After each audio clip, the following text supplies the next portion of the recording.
Joanne Martin may give the impression of being a rather quiet, reserved person before you get to know her, and for the most part, she is.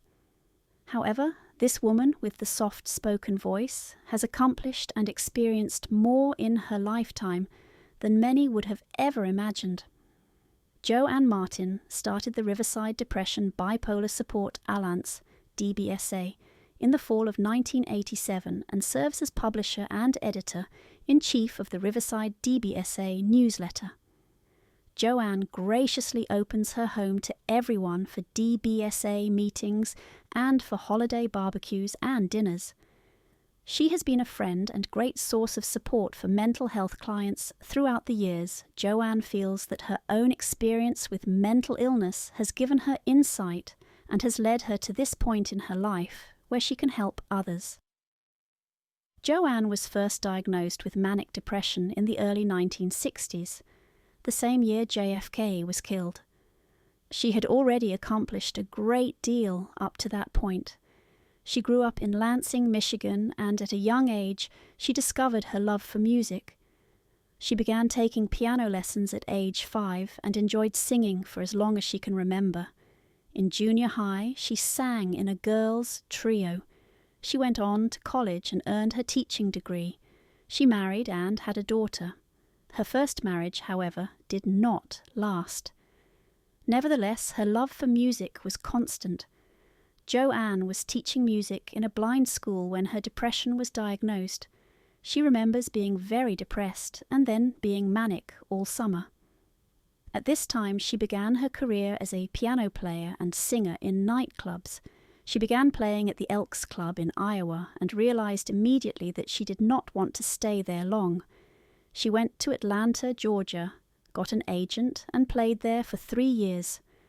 When her depression got worse, she went back to her hometown of Lansing, Michigan, and stayed with her folks. She was hospitalized for the second time in her life. Both were about 5-week stays. She did not stay with her folks for too long, though, because she felt she should be on her own. It was 1972, and she began performing again at the Holiday Inn. She moved to Detroit and had some really nice singing jobs from 1973 to 1986. She enjoyed this time in her life very much. In her pictures, she looked like a model.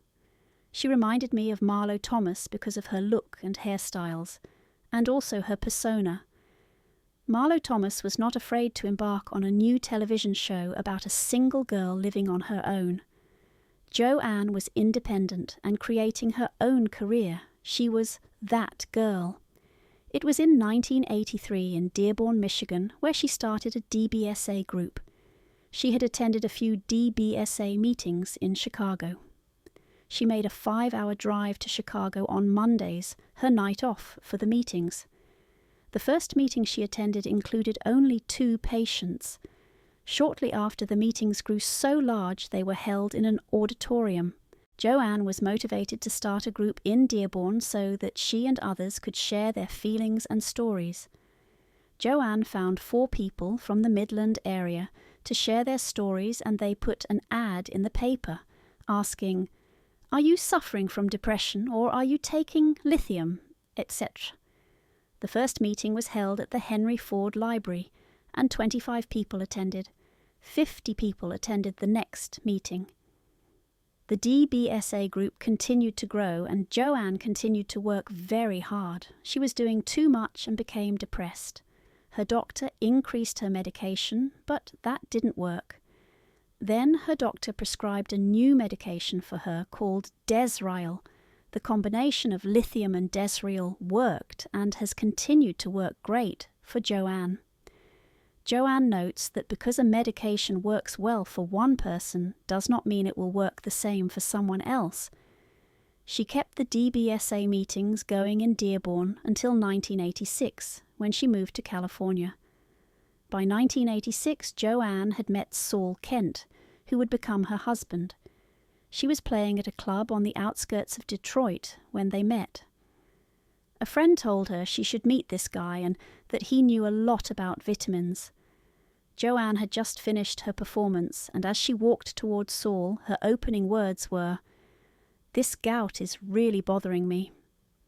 As Joanne remembers, she thinks that was a pretty funny opening line, but apparently it worked. She does have a good sense of humour. Saul wanted Joanne to come with him to California to help him put together a conference he was going to do at the Disneyland Hotel. Joanne hated the cold weather in Michigan anyways, so she packed up and left. Joanne did the brochure and made all the preparations for the conference. Joanne and Saul settled down and bought a home in Riverside, California.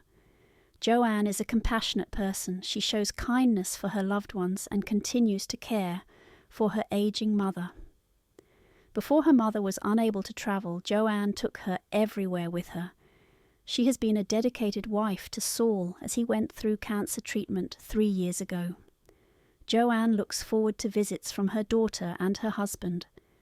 She has a passion for the outdoors and enjoys eating lunch in her garden whenever possible. She is building a small cabin so she can spend more time with nature, and she has many ideas, like planting more trees to add to the beauty of her property. She loves the simple things in life. When I asked her why she has dedicated so much of her time to the DBSA group, she said, "I know from first-hand experience it's miserable, but if you can come out of it and use all of your knowledge to help others, it's worth it. It's a gift. I have met some wonderful people that I would have never met if it weren't for this illness."